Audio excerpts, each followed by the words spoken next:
Let's continue this very important discussion this morning here on VUCA Africa. We're joined in studio by Mr. Andrew Campbell, the CEO of the Game Rangers Association of Africa. Good morning to you, and thank you so much for joining us here on VUCA Africa.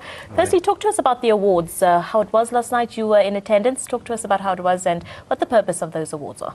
So the awards are firstly, they went exceptionally well. This is their 5th year now. They started in 2012, and really at the sort of heat of the battle, I guess, when things really started hotting up around rhino poaching. And the awards are to obviously honour the men and women who stand at the forefront of rhino conservation in various different categories. As Chris mentioned there on the insert, from funding and awareness to judicial and political support, to the very rangers themselves on the front lines. Yeah. And just explain to us how these rangers become game rangers. It's not just a simple process. I mean, it's a course. I mean, these guys risk their lives. How does it work? Yeah, I mean, to become a ranger, the qualifications now, there's very much a drive to make it a professional profession, and the qualifications have become a lot more,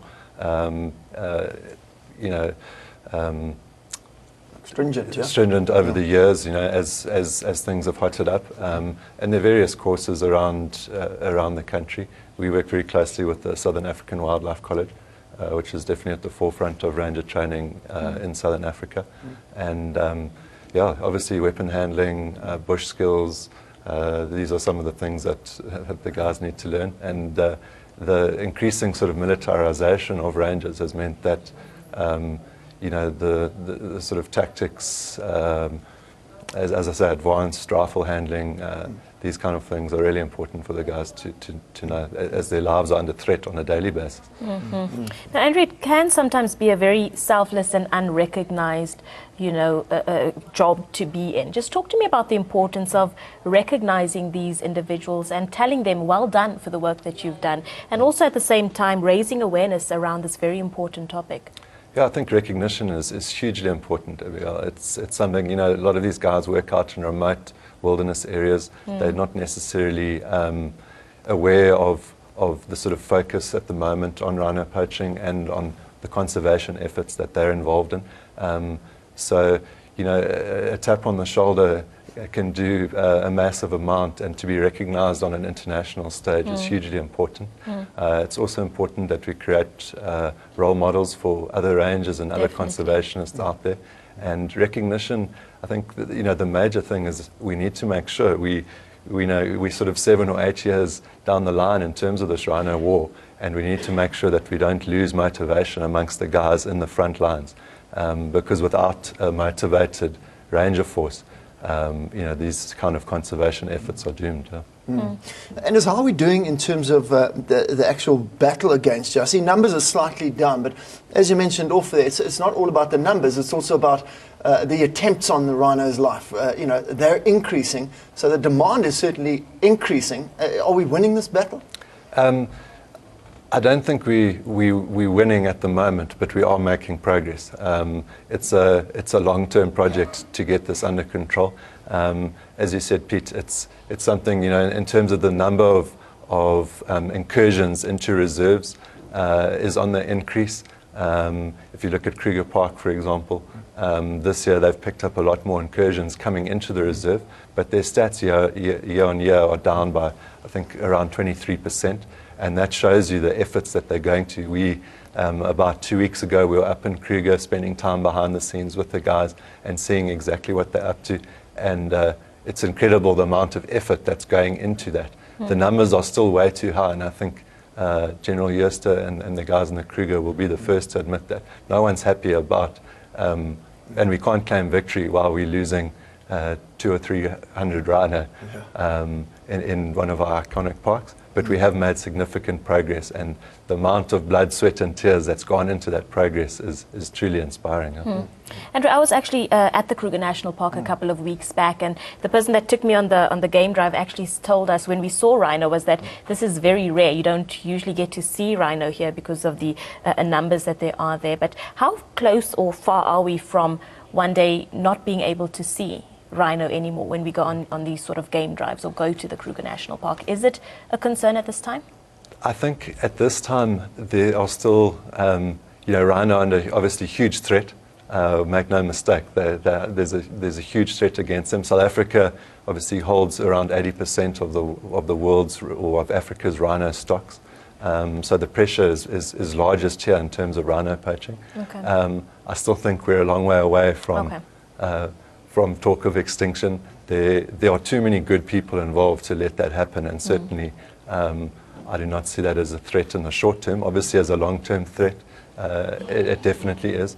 But as we continue to make progress, there are enough people standing between that threat and the poaching threat to make sure that doesn't happen while they're out there.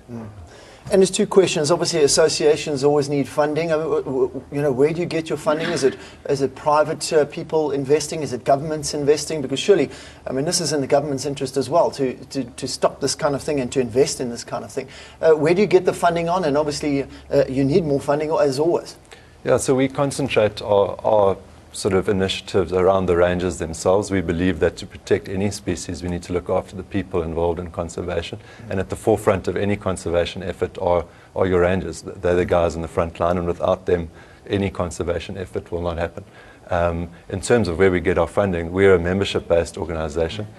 So we have professional rangers that are members of us. And obviously their membership fees and things go towards things. We also work with a number of NGOs that are specialist fundraisers and might partner us on projects, whether it's to do with training or provision of equipment or supporting rangers in the field in terms of providing emotional and psychological support to rangers and making sure that ranger well-being is looked after.